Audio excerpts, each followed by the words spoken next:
ಕರ್ನಾಟಕ ಕಾಂಗ್ರೆಸ್ ಸರ್ಕಾರದ ಬುಲ್ಡೋಸರ್ ನ್ಯಾಯಕ್ಕೆ ಪಿಣರಾಯಿ ವಿಜಯನ್ ಆಕ್ರೋಶ.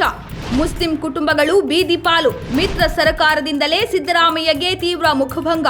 ಕರ್ನಾಟಕದಲ್ಲಿ ಉತ್ತರ ಪ್ರದೇಶದ ಬುಲ್ಡೋಸರ್ ಗಾಳಿ ಬೀಸುತ್ತಿದೆ ಎಂದ ಕೇರಳ ಮುಖ್ಯಮಂತ್ರಿ. ಕರ್ನಾಟಕದ ರಾಜ್ಯ ಸರ್ಕಾರಕ್ಕೂ ಉತ್ತರ ಪ್ರದೇಶದ ಗಾಳಿ ಬೀಸಿದೆ. ಅಲ್ಲಿನ ಬುಲ್ಡೋಸರ್ ನೀತಿಯನ್ನ ಇಲ್ಲೂ ತರುವ ಕೆಲಸ ನಡೆಯುತ್ತಿದೆ ಎಂದು ಕೇರಳದ ಮುಖ್ಯಮಂತ್ರಿ ಪಿಣರಾಯಿ ವಿಜಯನ್ ಕರ್ನಾಟಕ ಕಾಂಗ್ರೆಸ್ ಸರ್ಕಾರದ ವಿರುದ್ಧ ಕಿಡಿಕಾರಿದ್ದಾರೆ.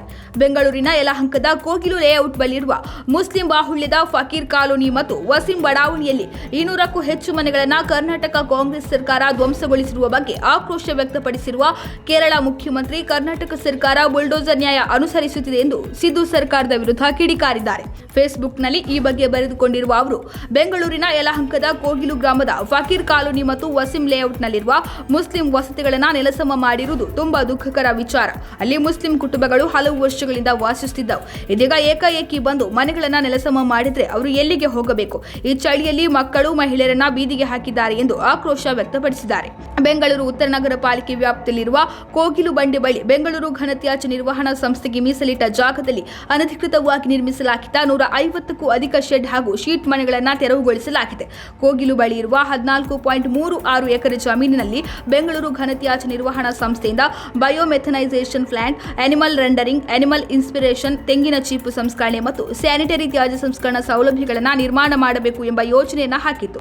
ಈ ಪ್ರದೇಶದಲ್ಲಿ ಸುಮಾರು 5 ಎಕರೆ ಜಾಗವನ್ನು ಅಕ್ರಮವಾಗಿ ಒತ್ತುವರಿ ಮಾಡಿಕೊಂಡಿದ್ದ 150ಕ್ಕೂ ಹೆಚ್ಚು ಶೆಡ್ ಮನೆಗಳನ್ನು 9 ಟ್ರ್ಯಾಕ್ಟರ್, 9 ಜೆಸಿಬಿ ಯಂತ್ರ ಬಳಸಿ ನೆಲಸಮಗೊಳಿಸಲಾಗಿದೆ. ಇದೀಗ ಅಲ್ಲಿ ಸ್ಥಳೀಯರು ಸರ್ಕಾರದ ಈ ಕ್ರಮದ ವಿರುದ್ಧ ರೊಚ್ಚಿಗೆದ್ದು ಪ್ರತಿಭಟನೆ ಮಾಡಿದ್ದಾರೆ. ಯಾವುದೇ ನೋಟಿಸ್ ನೀಡದೆ ಏಕಾಏಕಿ ಬಂದು ಮನೆ ಕೆಡವಿದ್ದಾರೆ ಎಂದು ಆಕ್ರೋಶ ವ್ಯಕ್ತಪಡಿಸಿದ್ದಾರೆ. ಈ ವಿಚಾರವಾಗಿ ಕೇರಳ ಮುಖ್ಯಮಂತ್ರಿ ಪ್ರತಿಕ್ರಿಯಿಸಿದ್ದಾರೆ.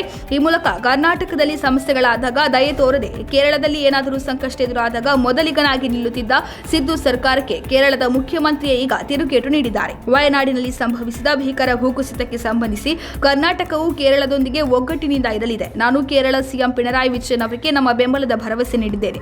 ಸಂತ್ರಸ್ತರಿಗೆ ಕರ್ನಾಟಕ 100 ಮನೆಗಳನ್ನು ನಿರ್ಮಿಸುವುದಾಗಿ ಘೋಷಿಸಿದ್ದೇನೆ. ಒಗ್ಗಟ್ಟಿನಿಂದ ನಾವು ಪುನರ್ನಿರ್ಮಾಣ ಮಾಡುತ್ತೇವೆ ಮತ್ತು ಭರವಸೆಯನ್ನು ಪುನಃಸ್ಥಾಪಿಸುತ್ತೇವೆ ಎಂದು ಎಕ್ಸ್ ಸಂದೇಶ ಸಾರಿ ಉದಾರತೆ ಮೆರೆದಿದ್ದ ಮುಖ್ಯಮಂತ್ರಿ ಸಿದ್ದರಾಮಯ್ಯ ಅವರಿಗೆ ಈಗ ಮಿತ್ರನಿಂದಲೇ ಮುಖಭಂಗವಾಗಿದೆ.